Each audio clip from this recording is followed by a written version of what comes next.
You're watching MMA. I said and 3. He's like on 3, so there's normally a 1 and a 2 before a 3. That's not how I operate. And then you said and 3, and I thought maybe he was going to go down. You're like 3, 2, 1. Okay, fine. I'll go down to 3 then. All right. 12, 9, 3. You're Watching watching MMAnytt. SKÅL! Gentlemen, we are back by somewhat popular demand. Or unpopular demand. Well, yeah, we wanted to get you, and I mean, luckily we're the original trio now. The A-team, right? We don't have to settle for fucking Jim Edwards. No, we don't need no skinny serial killer looking motherfucker. What we need is this roided up thank you come again looking motherfucker, this homeless Ryan Reynolds looking motherfucker, and this Burger King looking motherfucker. Okay, the original trio. It's nice to be back. It's so nice to be good. back. It is good. Yeah. So, gentlemen, we are in Stockholm for UFC Fight Night Gustafsson Teixeira. Wasn't Stockholm the birthplace of SKÅL? Wasn't the very first one? It was, right? I think Yeah. it was Gustafsson Johnson. Yeah. That was where like God decided if Phil Davis or Ryan Bader was gonna win. Oh, was it Nelson's story? Oh, okay. Our fact checker Abby Subban just corrected us. Okay, so we've been doing this for a while now, and luckily we are back now. We are back in the city where it all started, Yep. and as you guys can tell, we did actually. I wanted you to address this because we brought it up when it was just me and you, no John. We wanted to address the negative claims on the show that we were supporting alcoholism. What? What? There were claims of such. For some reason, people seem to think that like we Why would were they- encouraging people to drink alcohol or Why would something they- like Why that. they would think that? So yeah, it was actually the terms used is that we were promoting drugs. Okay, well, first of all, no, we are definitely not promoting drugs. Second of all, we are not even promoting alcoholism. I'm just supporting my own, not promoting it for anyone else. I mean, that's Exactly. So let's do it right. I mean, Alcoholism runs in my family, so I have a right to do it. I'm not suggesting anyone else needs to partake of such activities. I'm just saying this is what we choose to do. Exactly. And if you choose to drink these amounts of alcohol in the safety and comfort of your own home, well then your kidneys probably hate you right now. Or if you choose to do it in somebody else's office. Yes. As we are now. Yes. And it's a lovely place, by the way. You guys should come here. Per will probably invite you up regardless, because security seems pretty lax around Who here. needs Airbnb or any hotel when you can just roll into someone's office? Yeah. Not bad. Without Jim. All right, so we do have a card here to go through with our This is picks. actually scheduled programming. We've actually got some sort of itinerary. Somewhat. But before we get to that, let's just address sort of like, is this the card that nobody really knows about? Yeah, well, I mean, I can, obviously, speaking for me, coming from the United States, I mean, I can tell you that, yeah, this card feels forgotten. I mean, it's crazy. I mean, obviously, everybody, I think, is already looking forward to Aldo Holloway, right? So I think that may be part of it. People are looking forward to it.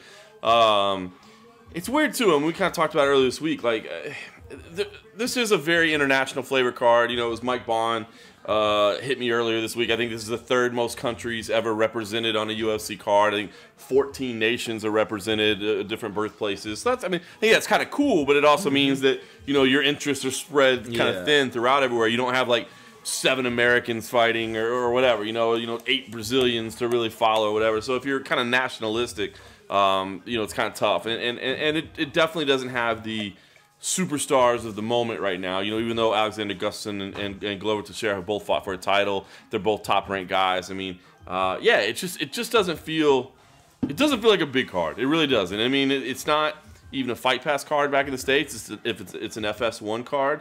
It is a Sunday card, which maybe that's part of it. It's not that normal Saturday routine. I don't know.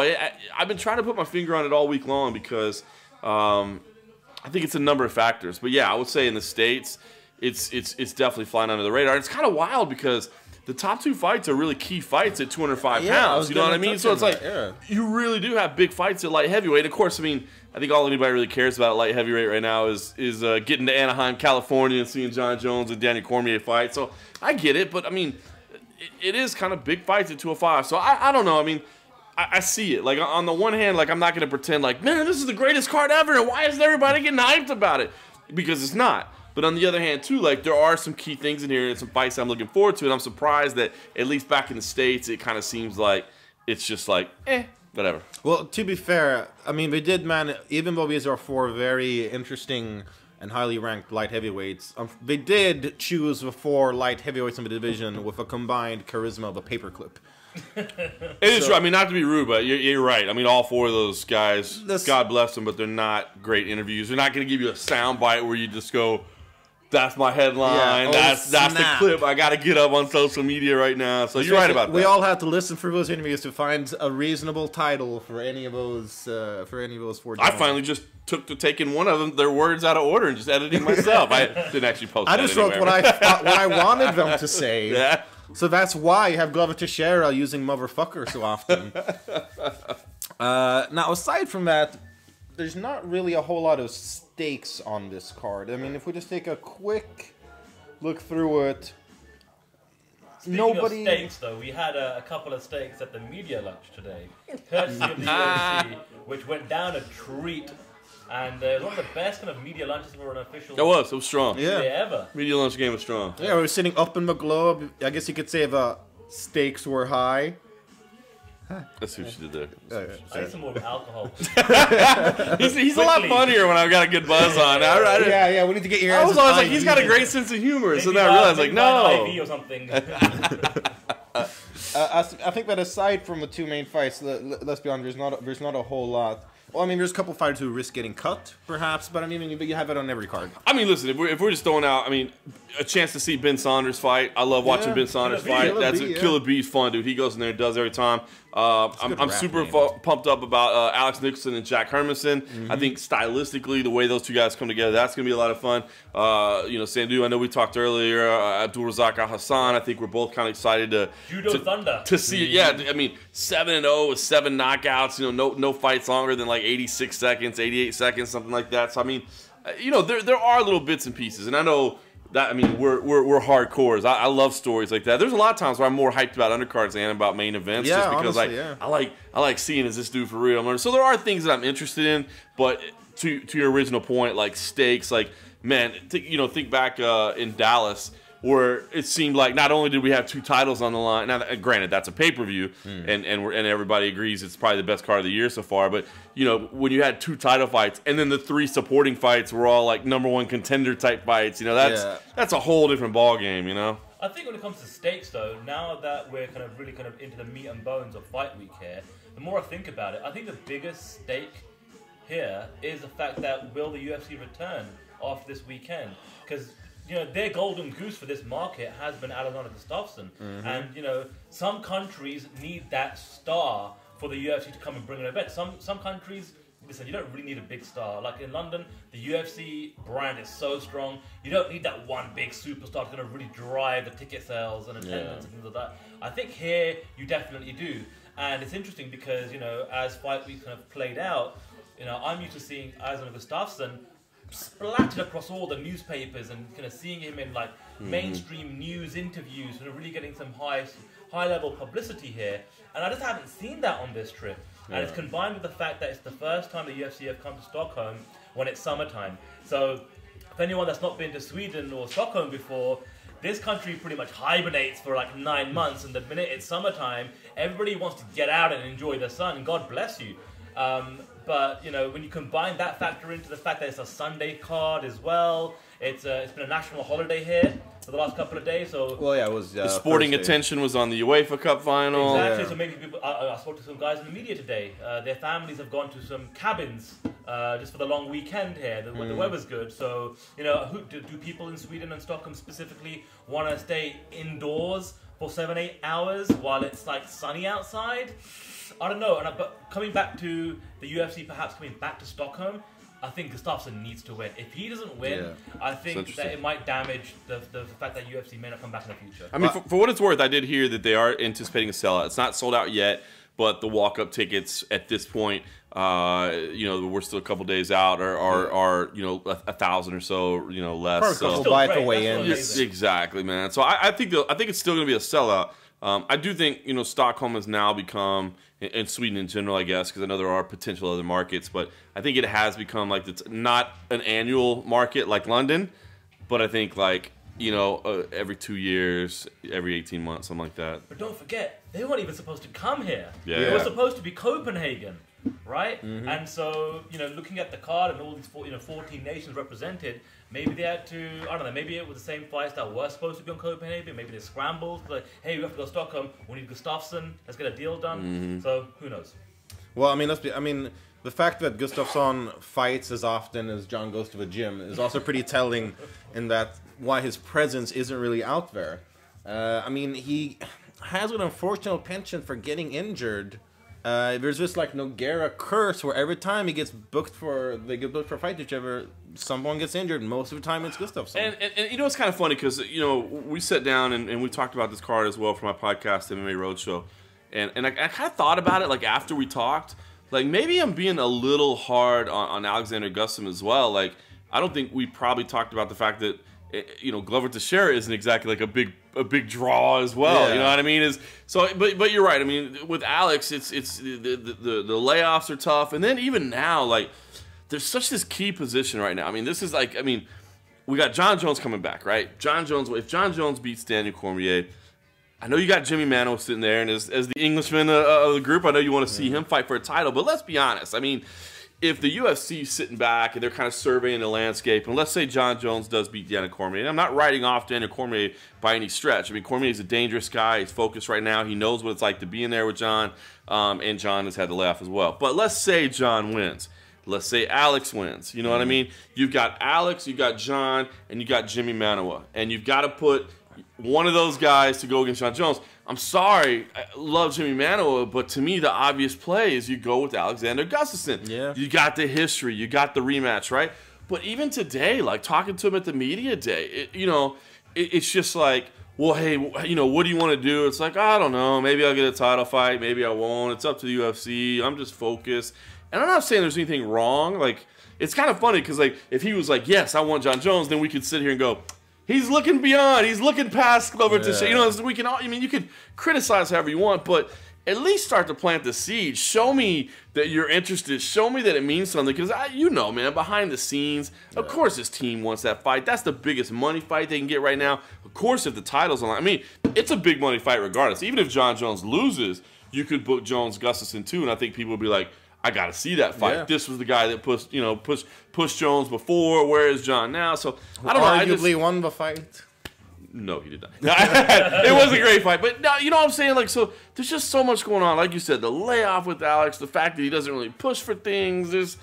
I don't know. It's. I'm telling you, man. I've been struggling to wrap my head around it all week. Like, this is a big fight.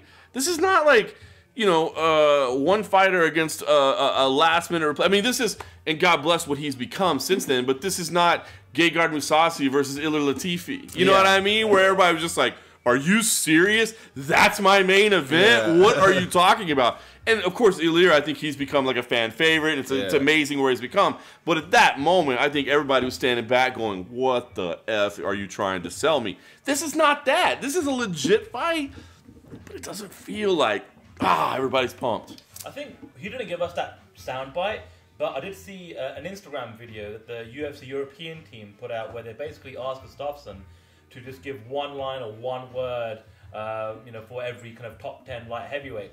And I've seen them do this a few times before. They did that with Mousasi recently. I didn't see this yet. And I love this concept because sometimes all you need is that one line. Yeah.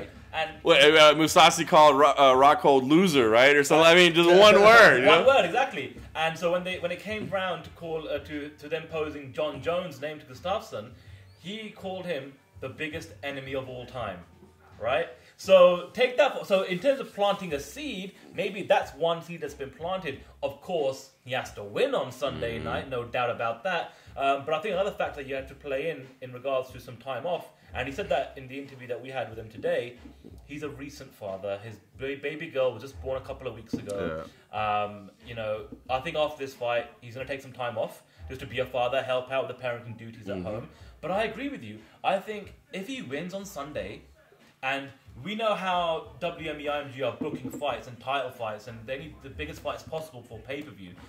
if John Jones wins, you've got to... I'm sorry, even as the Englishman, I'd love to see Manuel get his shot. But Jones-Gustafsson was the greatest fight I've ever seen. That's my number one fight. I want to see that again. Seriously, I'm not gonna lie. Like, half of me wants to just get up right now and walk over to my computer and go post that quote as a headline on MMA Junkie. I didn't realize he had said it, but that's the kind of, I mean, that's the one little soundbite, the one little snippet you want. Even though we're talking about a Teixeira fight, that's the one I want to hear. You know, think about it. Pull up the homepage of MMA Junkie, and it's, you know, Alexander Gustafsson says John Jones. Or MMAnytt. I mean, you could. I mean, obviously, but I just meant, you know, for us people. Is the you know, the biggest enemy of all time. I mean, that's it. That's what I want to hear. That's what we need, man. All we need is one line. And I didn't see him give it to the Swedish media. He didn't give it to us. But it was like a... And to be honest with you, when you see this little social media clip by the UFC, he's like blasé about like a lot of guys. Like, he's just kind of going through the numbers, kind of giving them what they want. The minute it hits John Jones, the biggest enemy of all time, I'm like, damn, okay. So when it comes to John Jones, he does turn up the volume a little bit. I like it. Well, I mean, let's face it, he's been clamoring for that fight since he lost it, more or less. Yeah. I mean, there was a lot. He was doing the challenge videos to him afterwards, and but I mean, one thing that has come into question is his motivation. It's been questioned before. Does he really want to continue doing this? For how long does he? Now he's a father. He's got another reason to stay at home. I mean, maybe the reason that he's not giving that much is because the interest isn't there. I mean, I will say this. I mean, you're right. It's another reason to stay home. But I will say, as a father, you know, it does provide you with a very stark reality that, like, you know, it's one thing when you're single, like, even when you're married or whatever, and you're like, well, if the money dries up, the paycheck dries up, like, I'll find a way to survive. You know, by myself, I'll find a way. With my wife, I'll find a way.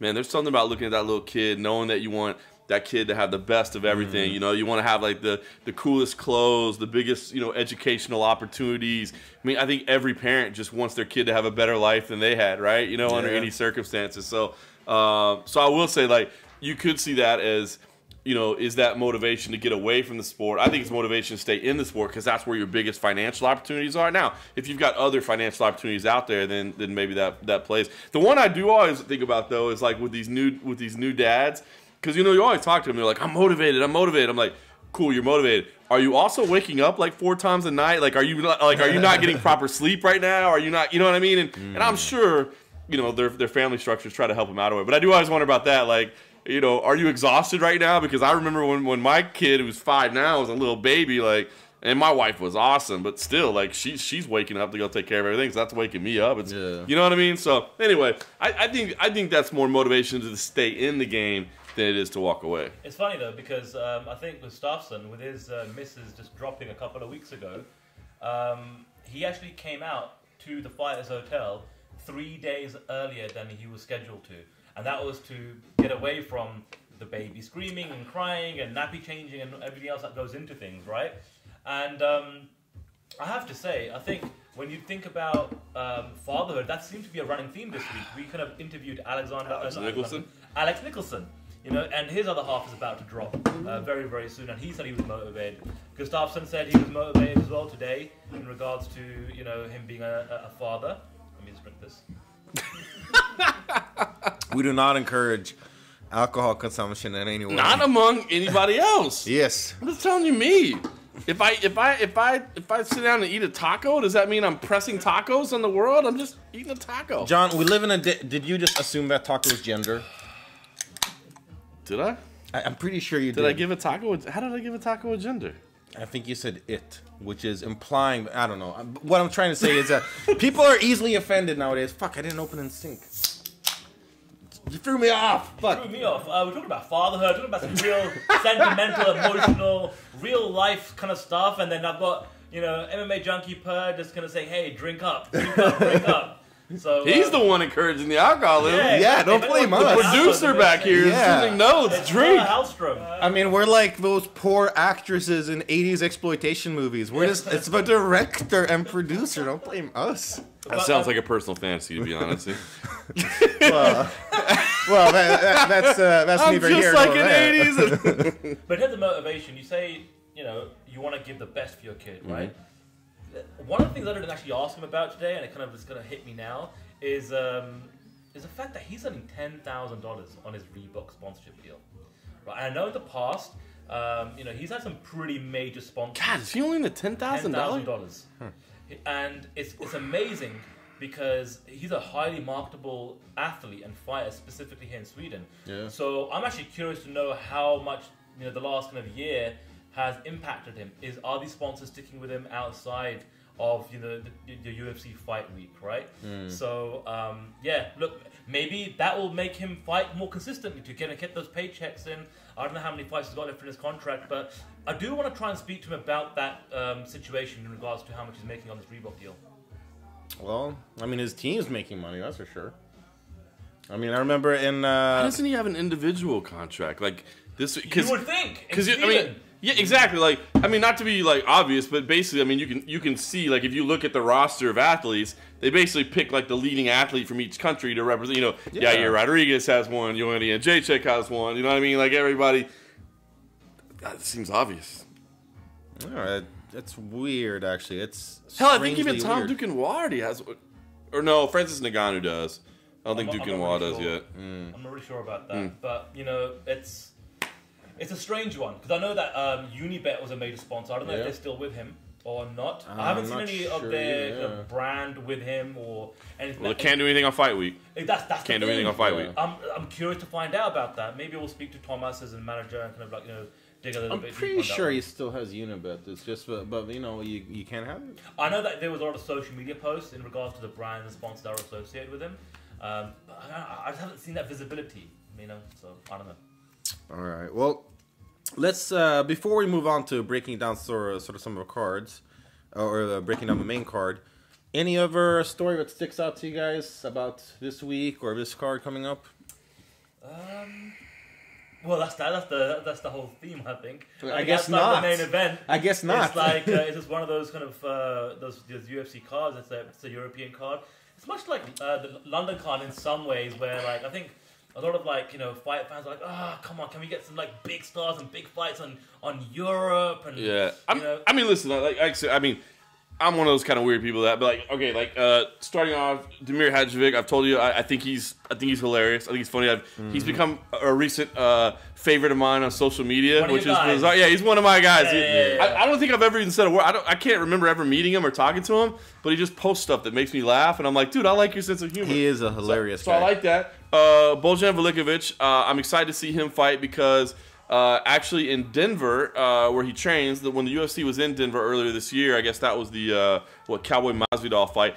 After the fight was over, he walked up to me on press row. He's like, John, you got to help me, man. He's like, I want to fight in Europe. I'm like, I have my phone on me now. Do you want to do a quick video? And he was like, yeah. I was like, and it was like 4 seconds, and be like, I want to fight in Europe. I was like, okay, I thought it'd be more than that, but I was like, all right. I was like, we'll put it out, and so he campaigned to fight there. Reza Madadi, I'm excited to see Reza. Will this be his final fight? Will this be his final fight? The fact just that you get to see him weigh in, which is a show in itself. I love watching him weigh in. Will it be his final fight? He's kind of teasing it out there, so that's one. Chris Camozzi, Trevor Smith, the non-European fight is kind of funny. It's kind of two blue chip, blue collar type, people in the.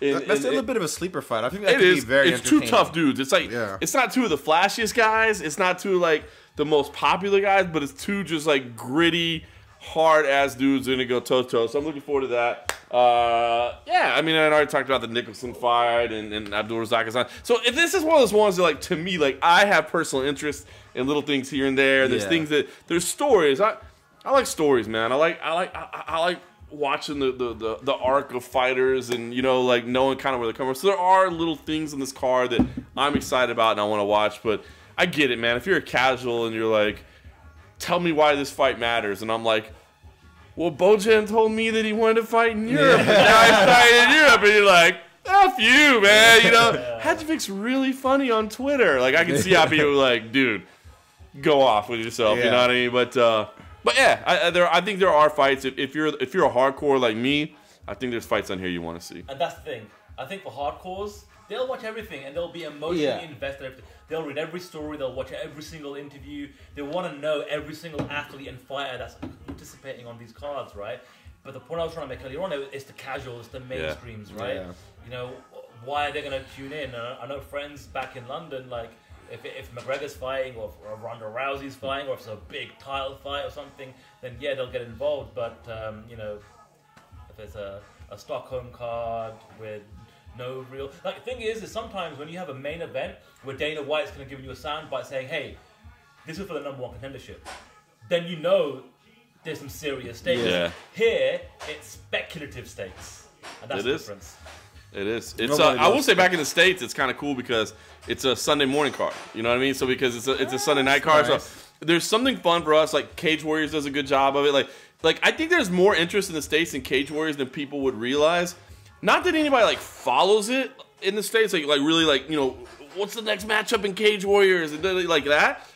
But like when you're chilling on a Saturday afternoon, you know what I mean? Like you got nothing going on, you can just pull up Fight Pass and be like, I'm gonna watch some live fights right now, you know, like, it's pretty, you know, great. 10:30, 11 o'clock on a Saturday afternoon, and then still have my night, because, I mean, this sport does ask a lot of its fans, dude. It's like, hey, by the way, give us about 30 of your Saturday nights a year, you know what I mean? And 30? Yeah. More like 40. And by the way, we need about like 6 or 7 hours of it, you know, especially, I mean, you guys over here, you're watching cards, you know, you're having to stay up till 4 or 5 in the morning, whatever. So, but anyway, so from not anymore. I'm old. I watch it the day after now. So from a U.S. perspective, it is kind of fun in that regard. That yeah, man, get to watch some fights in the day, dude. You can be done and it's still daylight outside, which is kind of cool. Why does the U.S. always get a special treatment like that? That's not fair. F you, it's in prime time for you. We only get it when it's in Asia. Then we can do the Sunday. You get the morning. Yeah. It's funny, man. Like the Australia, I think they have the best gig, man. It's weird because like they even get live fights in the morning, but it's because like the way the time zones work, the primetime U.S. cards are at like 10 o'clock in the morning in Australia time, and so they're used to 40 Sundays a year having UFC fight cards. That even when the UFC comes to town, they do the show on Sunday morning because that's the time everybody's used to watching it. But I'm telling you, man, it's weird as hell. When you show up to the arena at like 8:30 in the morning for a fight, like everyone's wasted, dude. Oh yeah, in Australia they're already hammered because they're awesome. But like when you're not that we're promoting it, but when you're like sitting there having a coffee, you know what I mean, before, you know, trying to kind of wake yourself up for the first fight, it's kind of weird. But like, dude, when the whole day's done, the press conference is done, everything's done, and it's still daylight outside, you know, it's still like 5 o'clock in the afternoon. It's pretty cool. It's funny because oh my god, what the hell is that? All right, we have a special delivery, I guess. I told you, it's this guy promoting. My goodness. What is this? All right, well, what are we doing here, Per? It's pear shots. Pear. Oh, okay. Of course, Pear gave us shots of pear. It's a play on words for those who don't understand. SKÅL, or what's the terminology here, Sebastian? I don't. What do you guys want to do? Like a Swedish shot song? Is there a Swedish shot song? Huh? Button up. Well, I was thinking we could do like in Sweden it's pretty common that you do these little songs. Okay. Before you, let's hear it. Would you want to try one? Oh, I mean, you're gonna have to sing it. Well, you guys bro. You guys just hum along the best that you can. Okay. All right. Helan går, sjung upp för alla lej. Helan går, sjung upp för alla lej. Och den som inte halvan tar han heller inte helan får. Helan går. Sjung upp för alla lej. Hey! I nailed it, if you ask me. Yeah, it was way better than John. If I were Simon Cowell right now, I'd be making that face. Woo. What we were just talking. I think it looks like he just got a shot of AIDS. We just leveled up, by the way, on this episode of SKÅL. We've never shot him before. We haven't, but shots are flying through right at the moment. That is not pear. No, that is not pear whatsoever. But there is a P in I it. have tasted pear. Yes, you have. That is not pear. Special delivery. That was special delivery. But the thing about time zones that I wanted to weigh in on is, like, I had this amazing experience. It was DC Jones 1. And I was with my wife in Thailand. And getting to watch that main event at lunchtime, the best ever. Yeah. On a Sunday. Right? You have your full English breakfast, you're watching the fights, and it's like English breakfast in Thailand. Fucking tourists. just absolutely I'm amazing. telling you, man. Like, God, we're so. That just goes to show you that the card. Like, we don't even want to talk about the card, right? It just goes to show you, man. Like, I really do think the time zone thing. Like, Of course, pay-per-view. That's your Saturday night, right? I mean, you know, like, your big fights, man. You know, that's your Saturday night. That's your boys over and everything. But I think, man, more, like, daytime shows for the smaller cards would not be a bad thing. I mean, they're trying to do, like, you know, at least for the U.S. I mean, obviously, you guys don't get any daytime cards. But at least for the U.S., they try to do about 3 or 4 a year with FS1. Yeah. I think more would be good. I mean, dude, especially, you know, as a you know, football culture, American football, I should say. Yeah. We're used to watching those games, you know, at lunchtime, and I really think they should do more daytime cards. I will usually, for my friends, like when it's like an Asia card, and I know it's going to be during the day, I'll organize something. But come over, we'll have some. There you go. Nachos, It's like we'll make a nice thing. It's out like of Cage it. Warriors or whatever. Like I Yeah. said, it's fun. Those daytime cards are good.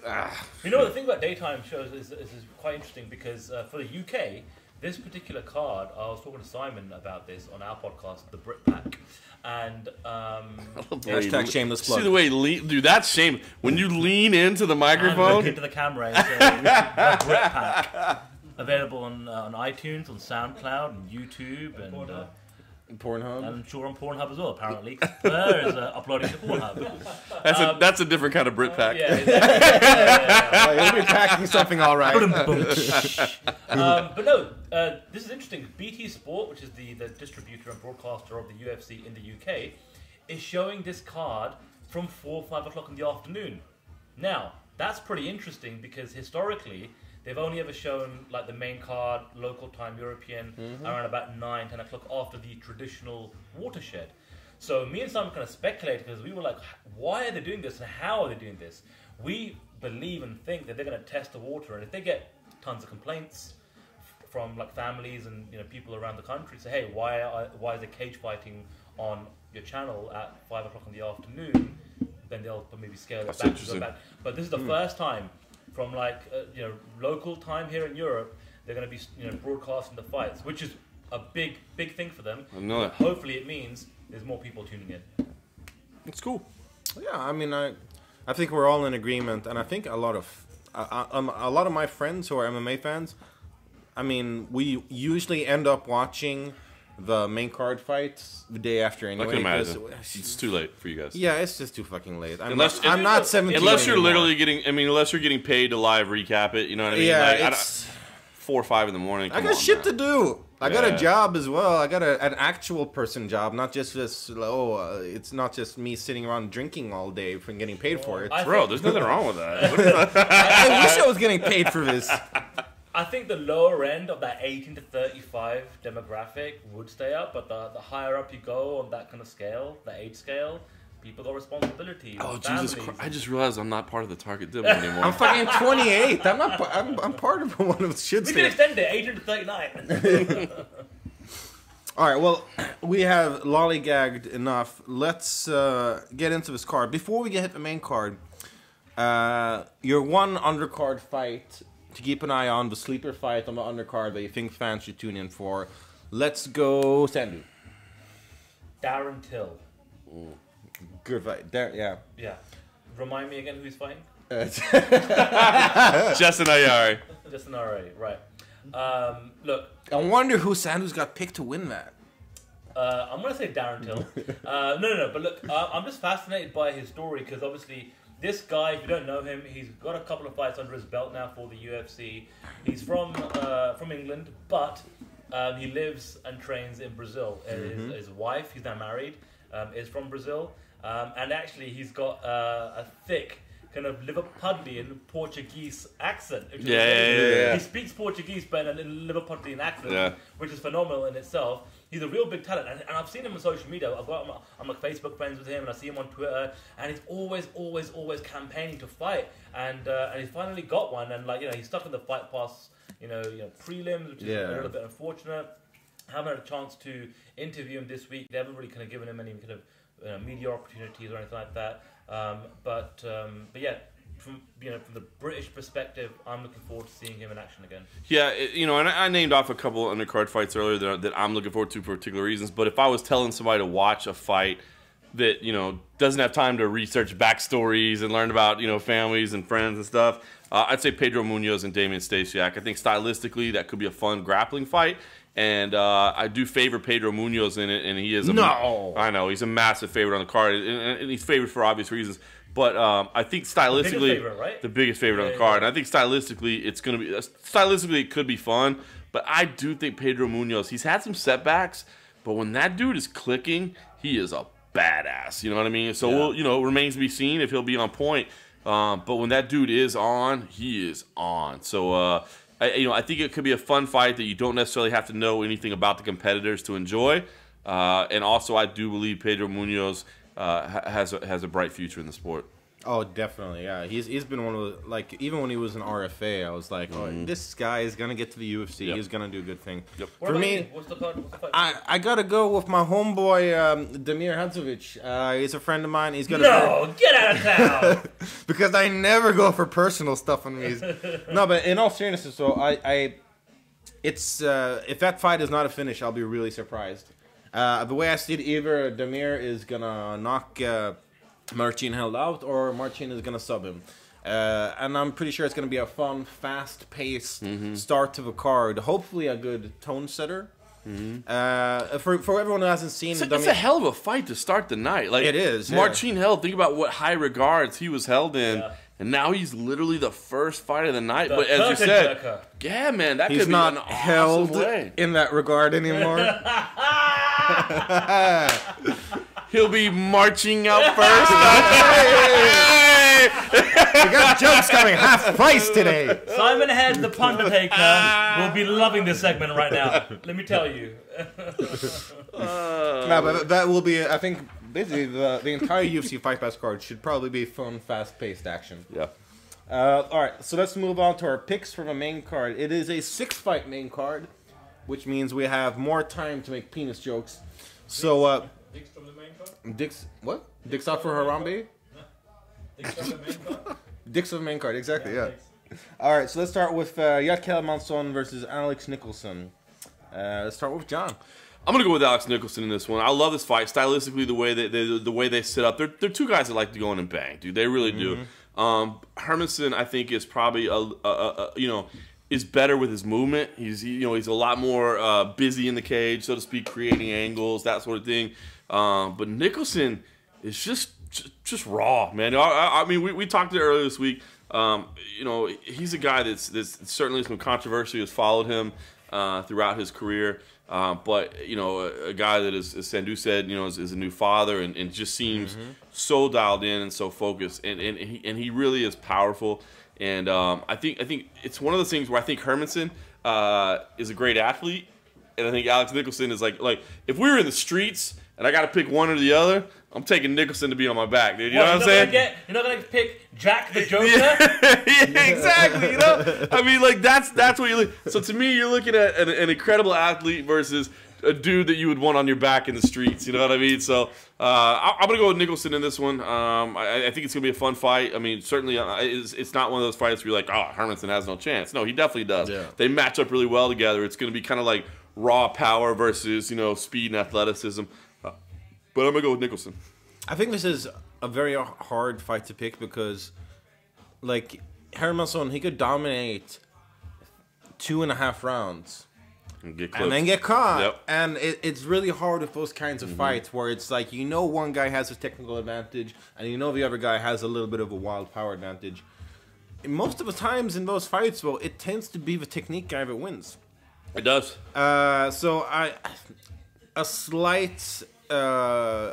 I'm giving a slight nudge to Hermansson, but honestly, Nicholson could take it any second. Like, do not blink, because it could be like 4:59 on the clock in the third round, and the results could change drastically. So, based on technique and the fact that this is not a street fight, I'm picking Hermansson, but not by a lot, because it is not an easy fight. But in a street fight, you would pick Nicholson. Probably, yeah. I get what you're saying. But I think it's controlled aggression. Like, I think the one word I would use sum up Alex Nicholson this week is intense.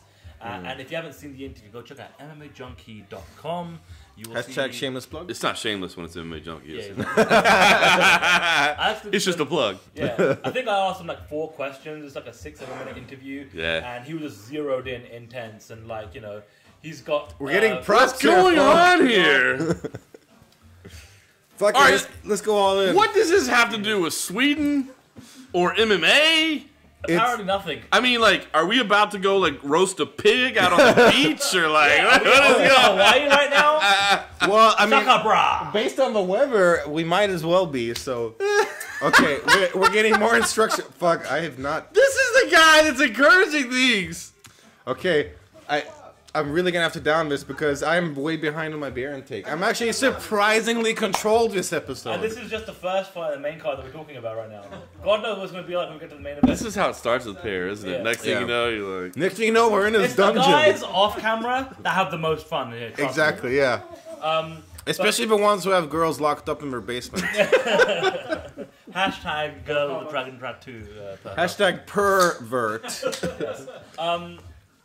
Yeah, I think just based on like motivation, he's got a kid on his way in about a month or two, and I get it. Like, you know, he might be considered like the brawler, the aggressive street fighter, but I think I see a controlled aggression coming out of him, and I think, you know, by the way, Jack hasn't actually fought in Sweden before. that's so crazy. And that's going to be a moment right? for him. Never realized that. Right? So, like, imagine how much pressure must be on his shoulders to go out there and perform. Will he enjoy the moment and absorb it and like, use it with momentum? Or will it kind of, you know, play against his favor? I spoke to Stipe Miocic a few months in London, and he specifically said before this recent fight that he just had that he didn't want to do Cleveland back-to-back. Because it was just too much for him. He couldn't handle it. And, like, you know, I'm not trying to compare Jack versus Stipe, you know, main event and all that kind of stuff, and, you know, be the first, you know, champion in the UFC from Cleveland or anything like that. But, you know, I think it's going to be a moment for him. It's a big moment for him. And, you know, couple that with Nicholson's motivation right now, I'm picking Nicholson. All right, well, interesting fight. I'm actually going to go ahead and Snapchat this because I have creative control somehow. Middle of our podcast thingy, which is not a podcast because it's video. Someone tag Max Holloway right now because we're representing Hawaii. I know, right? Okay, so let's move on to the next fight on the main card, which is Oliver Renkamp, Nordin Taleb. So I'll be honest with you. So Oliver Renkamp was not a guy that was necessarily on my radar that I was waiting for to come to the UFC. And he came in on late notice, and because of that, I'm not gonna lie. I'm actually, for anybody that doesn't, I'm actually going to be on the road the next 4 weeks. So I'm going from here to Rio, to Auckland, and then to Singapore. And so poor bastard. I know, it sucks. I feel so fucking sorry for If you live in any of those areas, meet John, buy him a drink, and maybe record an episode of SKÅL. We will have Yeah. one. So what I'm saying is, I'm not gonna lie. Like normally, a late replacement comes in. I'm scrounging around for tape. I want to see this guy. I want to know more about him. I basically spent the last week trying to spend time with my wife and son because I'm literally gone for a month from home. And that sounds like a whole lot of excuse, but I'm just being honest. I don't want to sit here and bullshit and be like, you know what, man?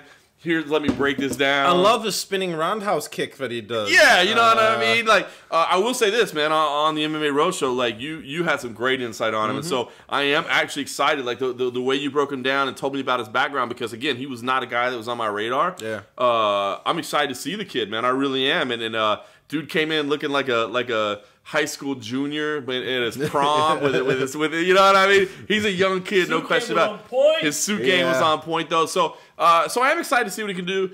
Man, Nordin Taleb is a tough first assignment because you know, that's a guy I can break down. Obviously, seen a lot of his fights. Definitely, it's interesting because, you know, based on your reconnaissance and what you broke down to me the other day, you know, it's flash versus kind of just that bread and butter. Yeah, you know what I mean? Because that's what Nordin is. I mean, he's just straight up like MMA. technique, you know, basics, that sort of thing. So not necessarily the most exciting guy, but that's tough, man. When you got a guy that's not going to present you any openings, especially when you're coming in on late notice, you're going to have a little bit of nerves, you're going to have a little bit of this. Like your excitement level is going to be high, and then you're facing a guy that's going to try to stalemate you a little bit, you know, and you know, you're probably like almost second guessing yourself a little bit because when you get into fighters' heads, man, they second guess themselves. You know what I'm saying? Yeah. And so you're always like, am I really UFC ready? You know, and you're looking for openings. And here's a dude that's not giving you any openings at all. You know what I mean? Yeah. So that said, so I'm excited to see him. I'm excited to see him, see how he debuts. But laying a pick and being honest and saying I've seen literally zero tape on him, I have to go with Nordine, man. I just think it's just tough first assignment. I think I've seen all of Oliver Renkamp's fights. Yeah, I'm pretty sure I've seen every single one of them. He's only got 7 fights in his career, so it's not hard to do. I've seen a guy kind of grow up, and I love a guy. He is talented. I mean, I knew that he was destined for UFC. From his second fight, where he fought a teammate of mine, Eric Grayson, and won by second round submission. And I was like, okay, well, you beat a friend teammate of mine, but damn, you did it fucking well. And from that point on, I've been following him, and he is a guy who I hope will stay in the UFC, because for the first time in this show's history, I'm not picking the Swede. I do think Nordine Taleb is just... Stick with the gimmick, bro. I should. I fucking Enkamp, first round knockout.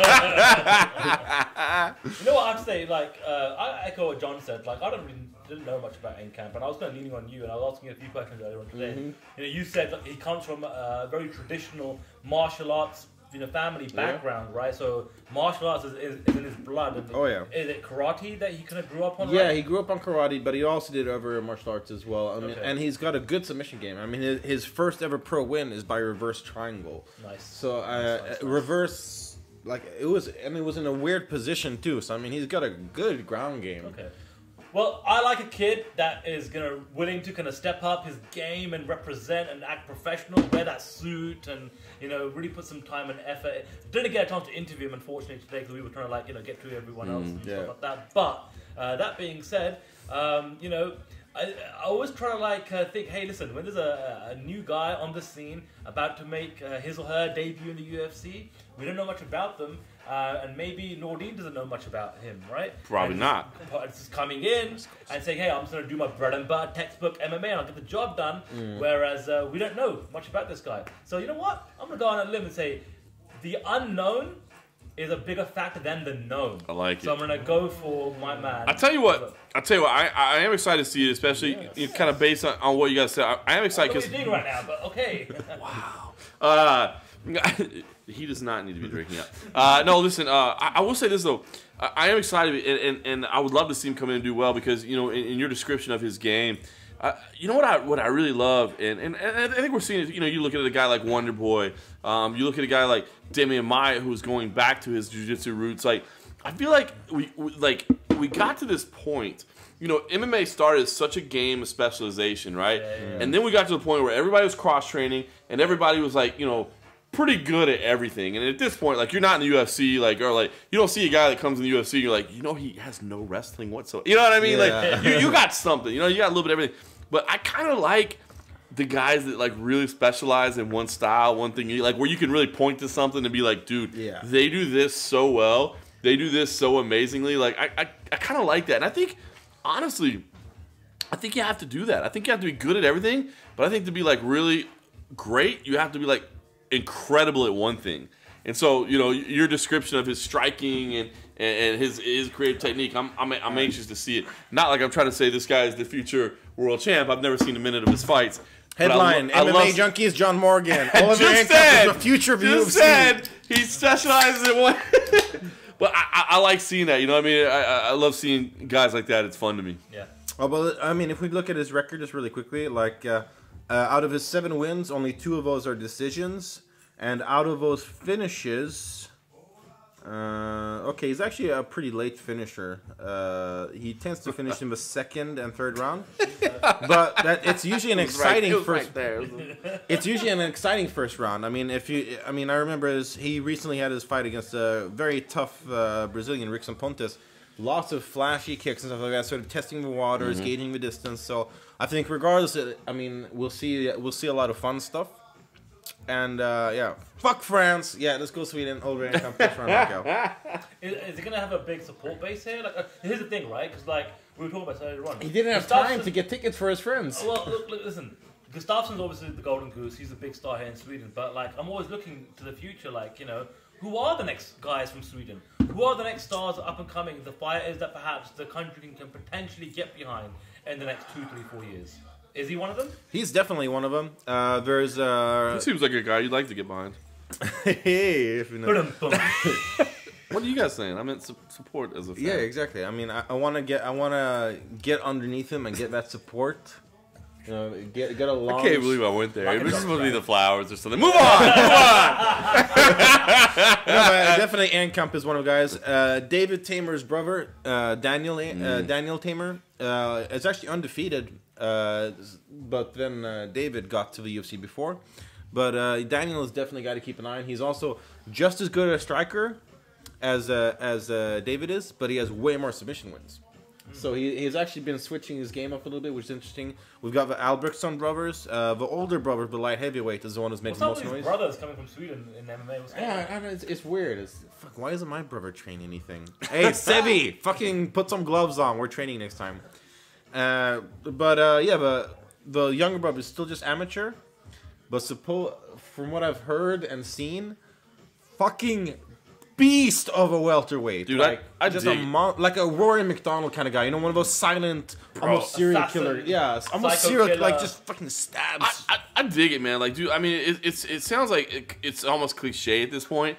But, like, do you realize, like, how many badasses we're about to see that we never heard of? Yeah. Because, you know, I mean, this sport is, you know, over 20 years old now. You got people like, you know, I mean, the first fight I ever attended was in 1997. You know what I mean? That's 20 years ago. You know what I mean? Like, you got people like 9 years old. You got kids like, yeah, you know what I mean? You got kids that grew up watching this stuff, man, that are like, I'm doing that. You know, I'm doing that.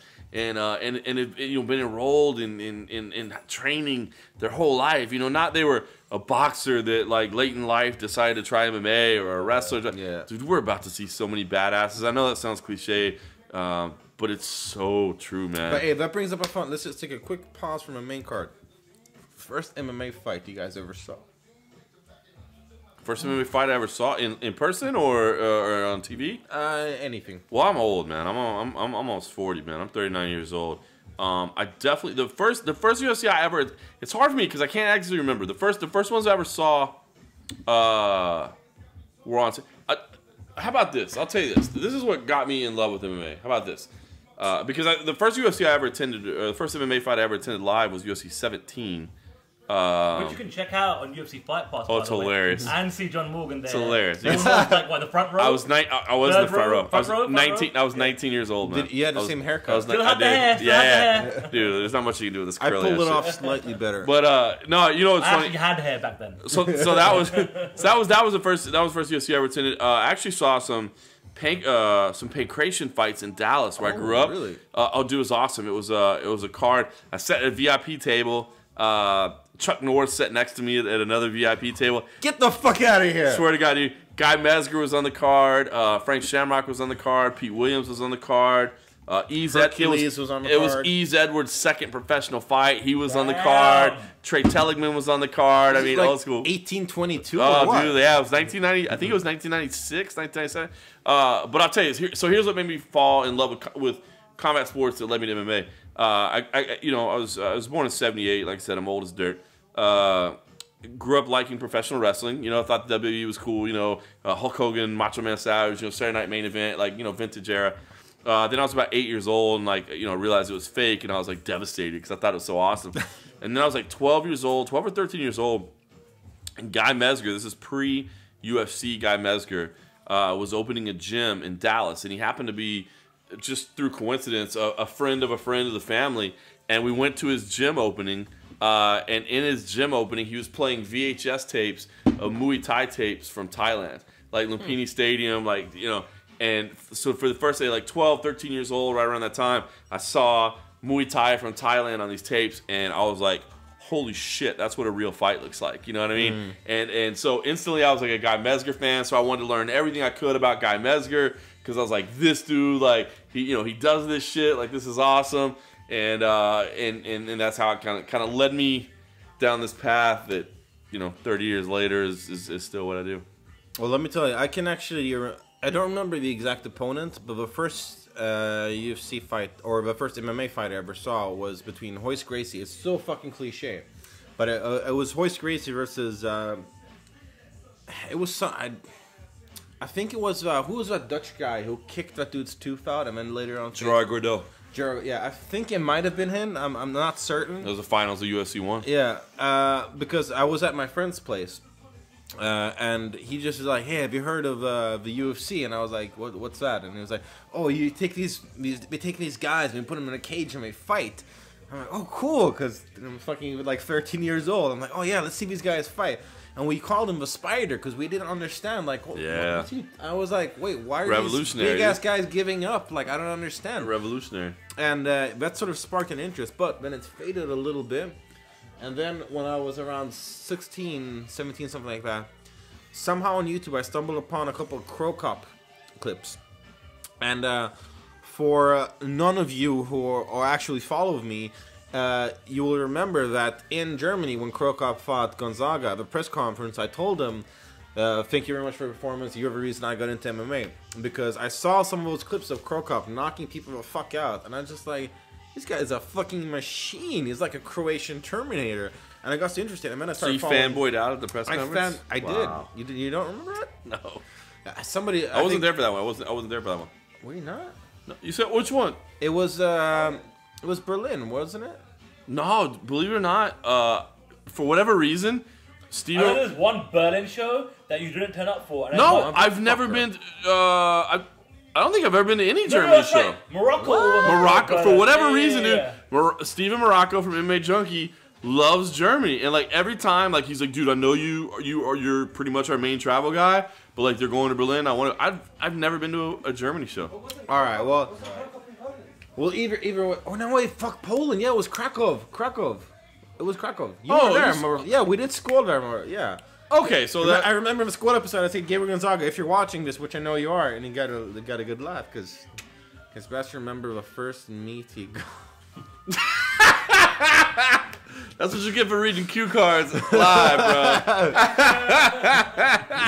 bro. The cue card I was just given was. MMA Junkie Purr is using wait, right now he's SKÅL producer pair when he's saying it.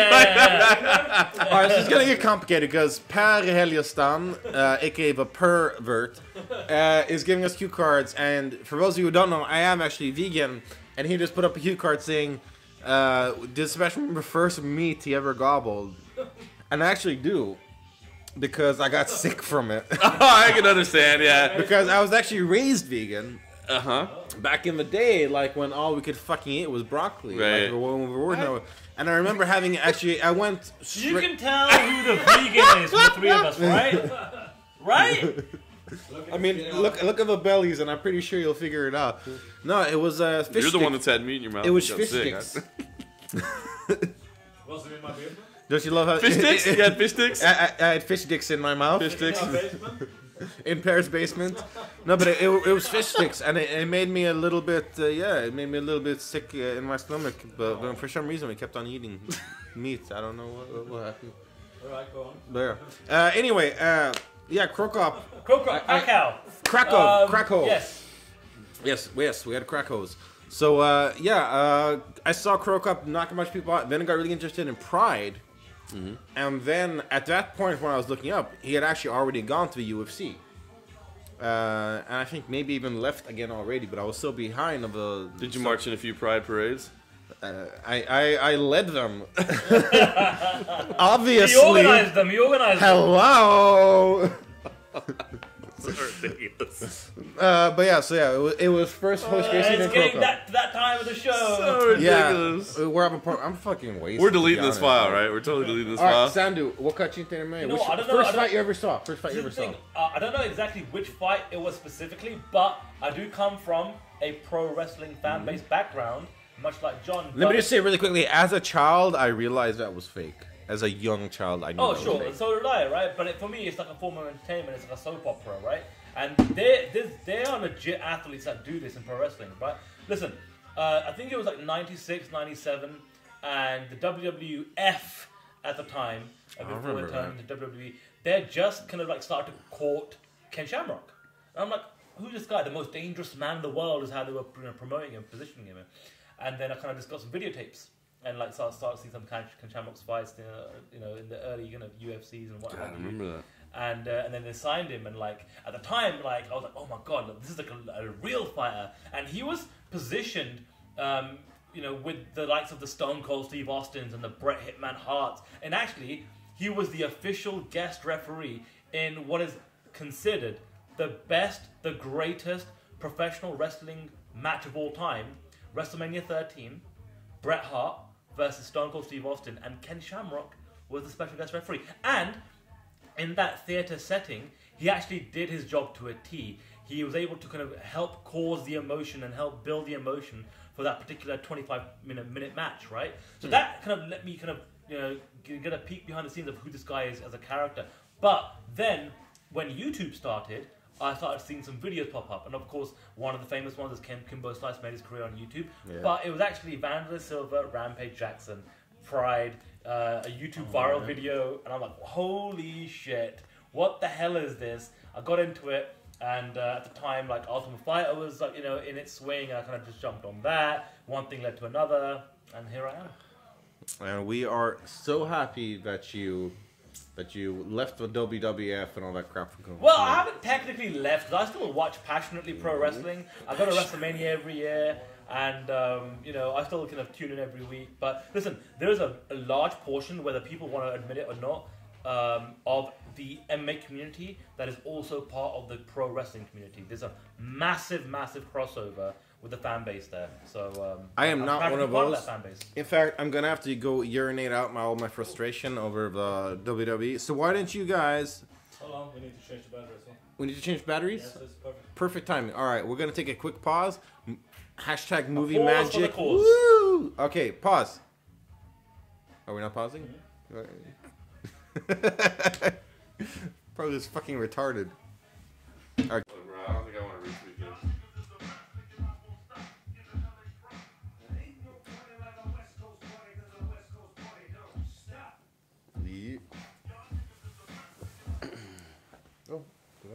Am I good, my friend? Yep, we are good. Let's get started.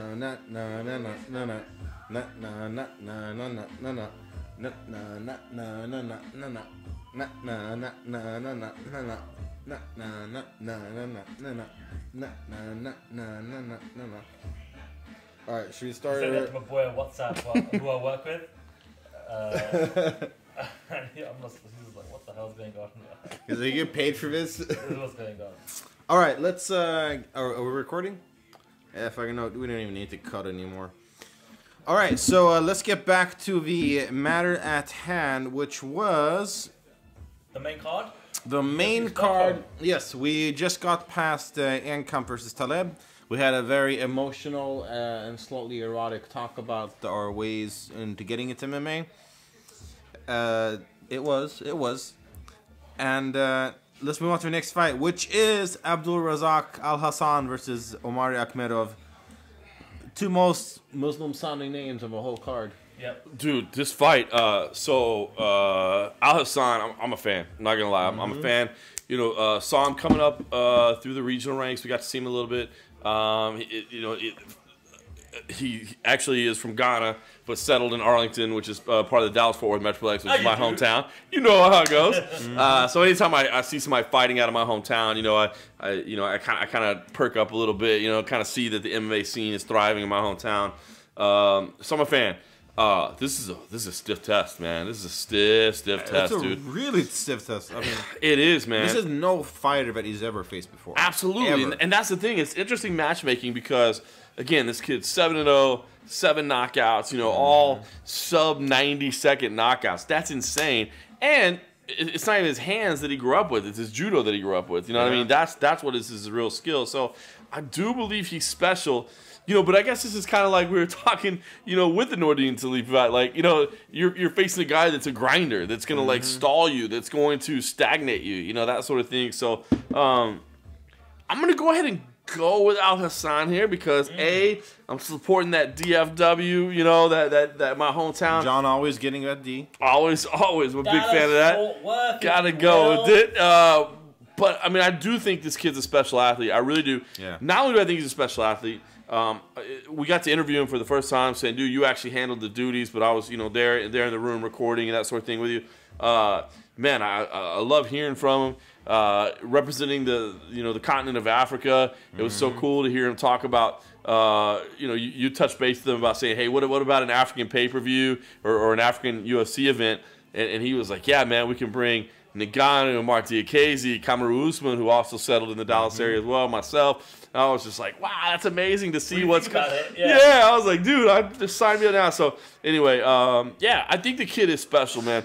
But this is a test. And I'm really surprised that this is the matchup they came up with. You know what I mean? Like a kid that looks like he's got something, a kid that does represent a continent that the UFC hasn't been to. You know, the only one, assuming they'll probably never go to Antarctica. You know, the only one they haven't been to yet. Maybe they will, just to mark it off. There's probably a lot of snow monsters watching this, so. But the fact that they haven't been there, you know, I mean, so this is a guy that could be kind of like help them one of those breakthroughs, and they're giving him what I consider to be an incredibly tough test. Yeah, I'm gonna go ahead and roll with Al Hassan because I think there is something special about him, and I think the fact that the way he's been winning isn't even what he's best at shows you that he's got a plan B that he's probably going to have to use here.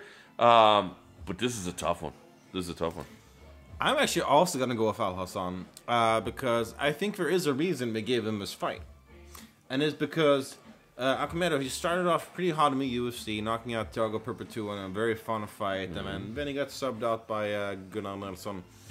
And he's coming off of 2 straight knockout losses. And this was a guy who previously was extremely tough to knock out. So you think he's chinny? He's getting up there in age. And I think the UFC purposely chose this fight because they see it as an established, proper fighter who's been in the UFC for a couple of years. But they can kind of know that he's on his way down. And we're looking for a reason to cut him. And they think, okay, here we got this guy whose chin is starting to fade. We got a guy who is making chins fade. I like it. I respect your logic. Yeah, I respect your logic. For once, I'm actually smart. No, I respect your logic, man. And that's to me, dude. If that and the UFC matchmakers will never say that on record. No. But if we could get them to say that off record, like if that was their logic, brilliant. Yeah. Brilliant. It makes so much sense. You got a guy on the rise, the guy on the fall, and you think it's the right matchup at the right time to put the guy over in wrestling parlance, I guess. Yeah. If that's the matchmaking strategy. Kudos. It's time to bend him over. And, but if that's their strategy, then you think, well, is that how they could have put Yair Rodriguez and Frankie Edgar together? These veterans in the sport. We have balloons now popping into the MMA SKÅL. Popping bottles, popping balloons. I will say this, man. You know what I mean? I know. Listen. If that's the mentality of a UFC matchmaker, then no. Yeah. So Yair. I mean, obviously it's come out. Yair wanted Frankie, right? Yeah. But think about this, man. Think about the job of UFC, and we've had off-record conversations. They're not allowed to give interviews. But Joe Silva, before he retired, and Sean Shelby has echoed the same sentiment, has said, listen, it's not our job to create champions. It's our job to create challengers, legitimate title challengers. Right? And I will say this, man. Think about this. It probably doesn't get said enough, and it probably doesn't get explored enough. But think about this. The 2 biggest stars in the sport as of recently have been Ronda Rousey, Conor McGregor. Both of those were under Sean Shelby's guidance. All right? And you think about now. I hate to make it seem because I mean, look, Ronda Rousey, she beat the right people, right? But as soon as she ran into a really seasoned striker, which is what everybody thought, she lost. Conor McGregor, the whole question was what happens when he faces a really legitimate wrestler. The only time he ever did was a wrestler that came in on short notice on a couple of weeks. And I'm not saying I'm not trying to like make excuses because Ronda was great. I know everybody in retrospect is trying to rewrite history and say she sucked. She didn't suck. History sucks. It's horrible, man. It's horrible. Not cool. Right. Not cool. Conor McGregor, obviously riding on top of the world right now. Nobody's trying to do that. I mean, still would be interesting to see some. There's still some matchups. I'd love to see him fight Frankie Edgar. I'd love to see him fight Frankie. Sign me up. He would lose. That's why I say. I guess I lay all that out to say that like the matchmakers do have to part of their job I think is to identify talents and bring them to the right tests at the right time. Yeah. You know what I mean? That's the whole. That's the hard part about the UFC, right? Like. It's deep waters for everybody, man. There's no easy fights. Like you can't give people like gimmies. You can never go into a UFC fight. I mean, I feel like Strikeforce back in the day. I feel like you used to be able to look at a Strikeforce main card and be like, win. That was fun because you'd see like 5 first-round knockouts and you'd be like, oh yeah, that was so fun. But you knew what was gonna win. There's very, very, very, very few times in the UFC that you can be like 100%. That person has no chance of winning whatsoever. You know what I mean? Because you're at the I have. You're It's at the the only highest times level. I've ever bet money on MMA, and it's the only times where we see those big upsets. When I bet him a Yeah, fucking right? shirt card. But when you can move people, Way. when you can move people in the right way and give them the right matchup. So if that is the strategy that was implemented here, then kudos, man, because I think that's what you have to do to kind of help get people where you want them to go. Well, that's why I pick Al Hassan. I like and it. Mr. Sandu. Yeah, I'm gonna go Al Hassan as well, and it's kind of funny because we were talking about this the other day. Fortunately, at MMA Junkie, we are able. Not shameless. Shameless We are able to. Just get awesome. Yeah, we are able to get exclusive one-on-one time with half a dozen fighters the day before the We're official so media fucking day, cool. right?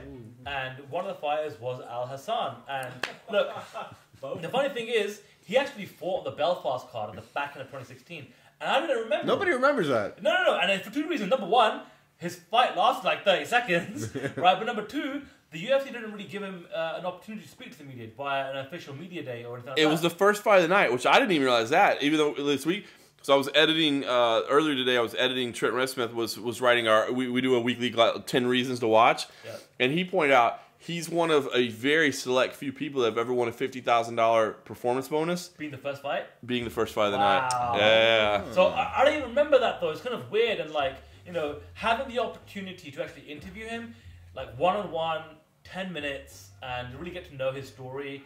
It's an amazing story. It really is. Somebody that leaves a bad situation in a foreign country, tries to go to America, the American dream, trying to make it big, and he fell into this sport, and look at him now. 7-0, an unbelievable TKO knockout record, and he's fighting for the #1 organization in the world. And yeah, look, you know what? We spoke about the idea of this being the toughest test of his career so far, and it definitely is. But there's something about him. Something I can't. Yeah. It's the intangible. I can't describe it, but I got this feeling from him that he's zeroed in, he's focused, and it's crazy. He's 31, so he's coming into this sport super late. But look, he's not wasting any time, man. Yeah. He's getting in, he's getting these knockouts, and he's getting the hell out. And Quite literally, yeah. Literally, exactly. So I consider me a fan. And I kind of like, this is kind of weird. I remember when we were here a couple of years ago, when we were staying at that Airbnb apartment here in Stockholm. Was that for the Johnson Gustafsson fight? Or was that Gunnar Nelson versus Nürburgring Story? I can't keep him straight. Of course you can't keep it Gustafsson, straight. okay, cool. That's not the way you operate. But here's the thing, right? I remember being in that Airbnb apartment, and we started to kind of really get on the Makwan Americani bandwagon. We pulled up Fight Pass on our 70-inch TV. Exactly. We had no idea what he was about, but he was like dressed sharp, and he was like spitting fire in the interview. And we were then like, we need to know more about this guy. We started watching his fights, and all of a sudden, he became our guy, right? Right. So, I don't know, I've got that same kind of feeling about Al Hassan. I'm like, you know what? I got to know him a little bit this week by having the chance to interview him for 10 minutes, and I'm emotionally invested. And hopefully, anybody that's watching the interview or has watched the interview has that connection with him, because I think he could potentially be one of the rising stars, especially from fighters coming from the African continent. All right, well, we're all picking. Is he underdog? He's probably underdog, right? Probably so. We're all three picking I'd be the surprised underdog. if he's not. Isn't that Yeah, bad? right? I live in Vegas and I really don't pay attention to the bad guy. He should be the underdog. He should be. I think so. All right. Well, either way, that moves us Well, on if he is to. the underdog, that's the bet of the night. If I were a betting man, I'd be putting some money on Al Hassan. If you want to cash in, that's the one right there. Holy Definitely. shit! Well, He's a 2.5 to 1 favorite. Favorite. Minus 250. Wow. oh, that makes me lean towards Akhmedov, though. Well, then yeah, if you're a betting man and you want to put some money and it's a smart bet, then you do put it on Akhmedov. Yeah. Considering his pedigree and what a veteran he is. He could very well grind Yeah, the fuck out of absolutely, Al absolutely. Hassan. I mean, Al Hassan, for all the. I mean, we spent the last 10 minutes or whatever just yeah. blowing him Jerking up. him off, He's yeah. still improving. Absolutely. You know what I mean? Blowing him. All right. We need to start making this a 4-man team here.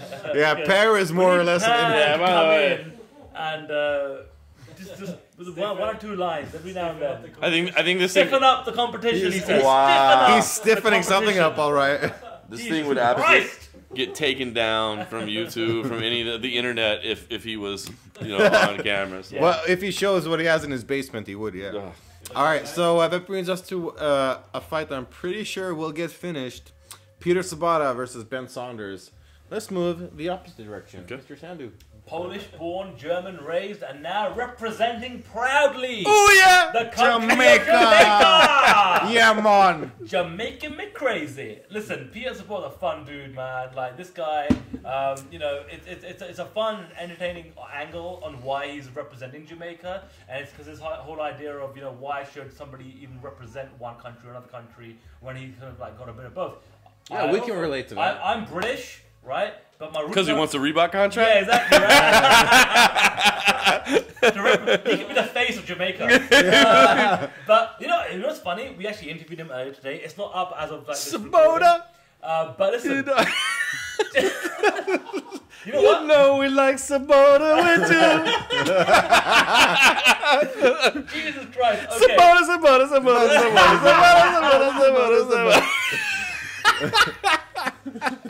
This dude, he divulged the information last year to us on the European circuit that he's representing Jamaica. Mm-hmm. You know what he did after that? He actually went to Jamaica for a whole month. So this isn't a little fun and game kind of situation for him. He actually went out there, found out about what the culture, the history's about Jamaica, the food, the people. He kind of went all around the islands and really kind of soaked it all up, and he's proud to represent Jamaica right now, which is amazing. It's a fun little story for a European card, right? It's Peter Sabata. That's cool. But look, he's got a tough test in Ben Saunders, and I think and I feel at some point this fight will get to the ground, and that's what we're going to see. These two are both established grapplers, established jiu-jitsu practitioners. I kind of feel like Ben Saunders is the more tuned in fighter. I don't know what it is. Again, it's spending that 3 or 4 minutes, John, with them today. And Peter Sabata is like happy to be here. I didn't really get a sense of like importance or urgency. Saunders, I feel, is a little bit more dialed in, man.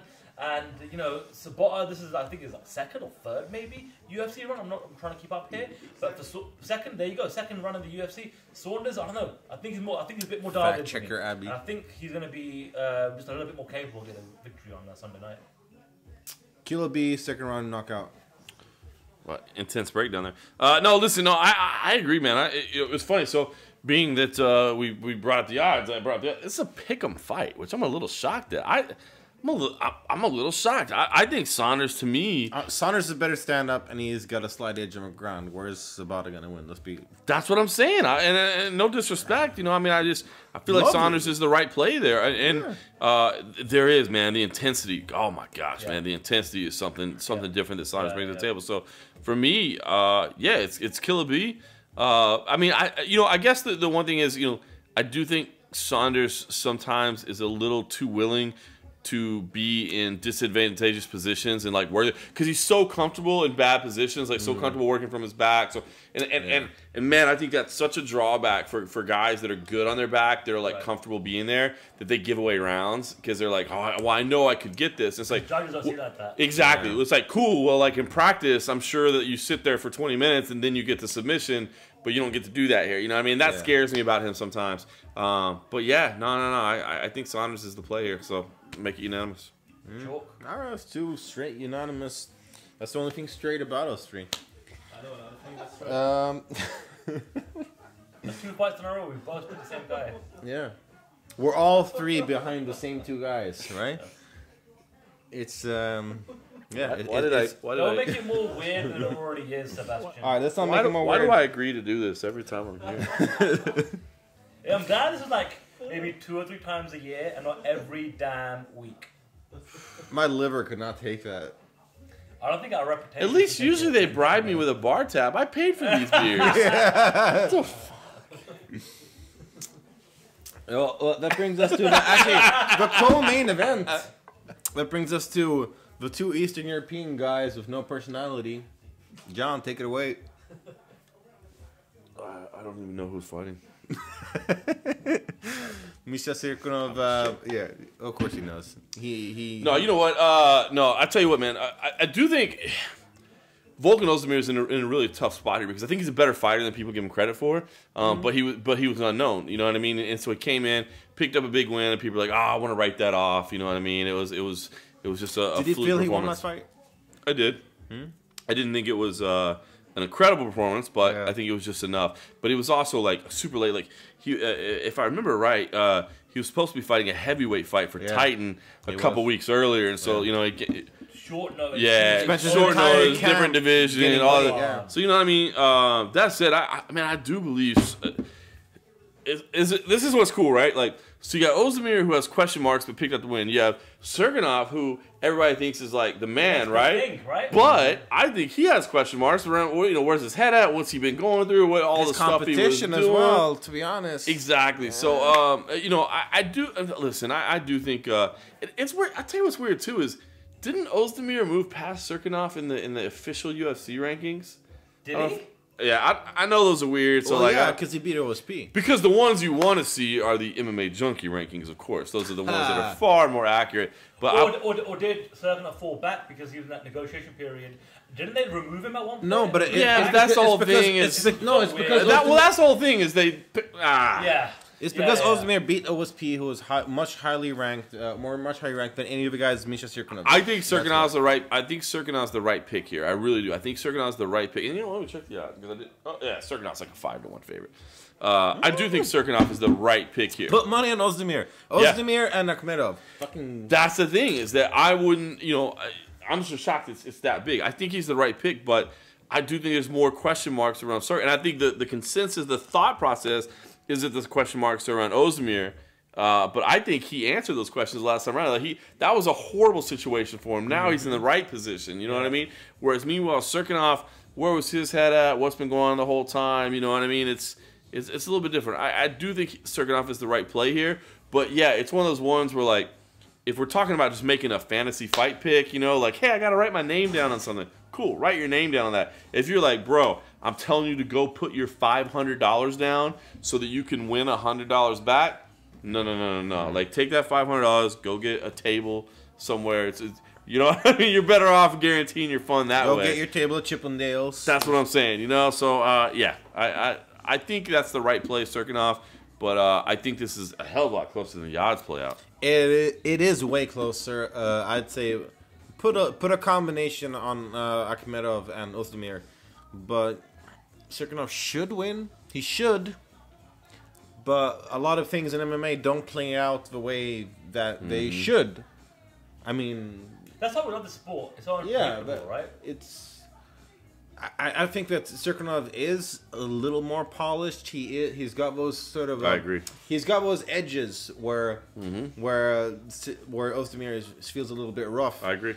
But damn, I mean, you can't count Ozdemir out. It's especially in this division. I mean, one strike is all you need. I mean, if I remember correctly, I mean, he got the only really convincing combination in the fight against OSP, and I think that was a big factor in getting him that win. Definitely was. Who knows? It might be a similar fight, but in the end, I gotta lean towards Serkinov, but not by a lot. I do too.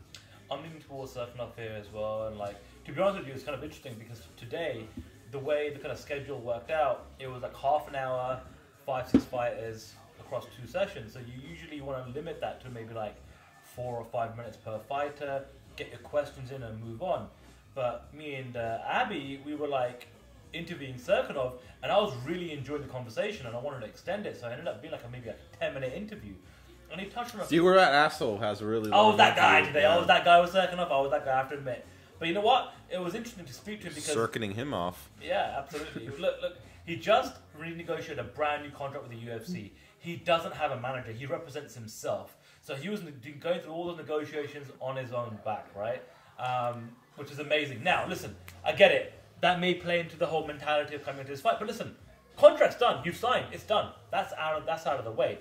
He's 100% one of the most hyped, talked about, up-and-coming like heavyweights. People think that he might be the next big thing in the 205-pound division. And I have to say, I was personally really impressed with how articulate he was, intelligent, how he was able to describe and talk about things, and just I was really kind of bought into who he is as a person and as a fighter. It seems like he's very methodical and logical about all of his decisions. Now, look, this is going to be a tough fight, no doubt about it. I get that. But, you know, this is one of those things, you get that kind of gut feeling when you finally speak to people. And I did interview Ozdemir as well. I did speak to him. But Serkinov just kind of gave me that kind of, you know, that little X factor that I think, you know what, I think this guy's going to do it tonight, right? Or Sunday night. And so, you know, doing it well. Doing it well. And I think, you know, Mitch Serkinov, listen, my wife's from Toronto, he's from Toronto. So I've got a little kind of, you know, a little sympathy or a little favoritism from people that are from London, people that are from Toronto. So I'm going to pick Mitch Serkinov in this one. All right, fair enough. Now, before we do the main event, Oh, Jesus. we are gonna drink up and then open a beer simultaneously. Okay. It's an idea I got all by myself.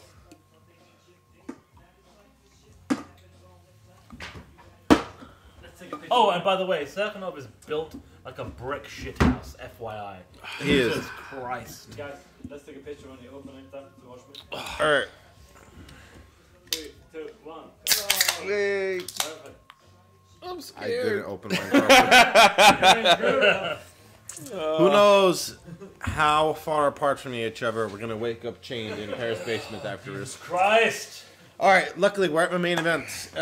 Before we get too fucking plastered to actually be able to talk coherently. Oh fuck, this isn't even finished. And because I'm like a fucking green hippie vegan lesbian, I'm all about not stuff going to waste. It's not alcoholism, not at all. All right, alcoholism runs in my family, so I'm allowed to make those jokes. Am I joking about that? I don't know. No, it actually does, yeah. Anyway, Alexander Gustafsson versus... I'd like to talk about it because... Anything else you want to say? yeah. Let out all your feelings. okay. Give us the history lesson. John has herpes. So?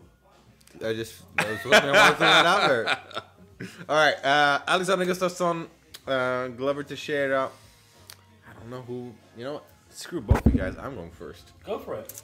All right. You're the Swede. This is one of those, like, it reminds me a little bit of a co-main event because Gustafsson and Serkinov, he should win the fight. On paper, he's got the tools required to do it, and he should accomplish it, but then you got that sort of power factor, that X factor, that random factor, where Glover could connect, and it could happen, but I don't see Glover really being aggressive enough to actually being able to get in there in the beginning. And I think the longer the fight goes, the more Gustafsson will find his distance.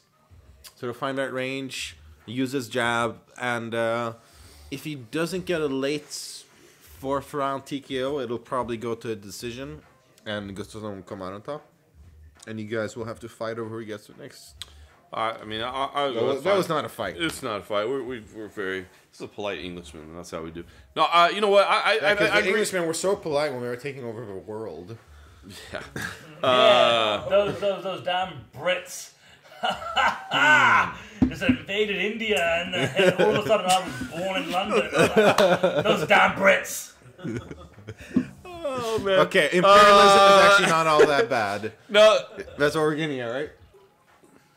Yeah, otherwise I would be talking like this. I'm happy that you're not talking like that. Well, and obviously I'm incredibly proud of my Native American roots. So. No, but you British motherfucker. No, I'll tell you what. I kind of like what you said there, man.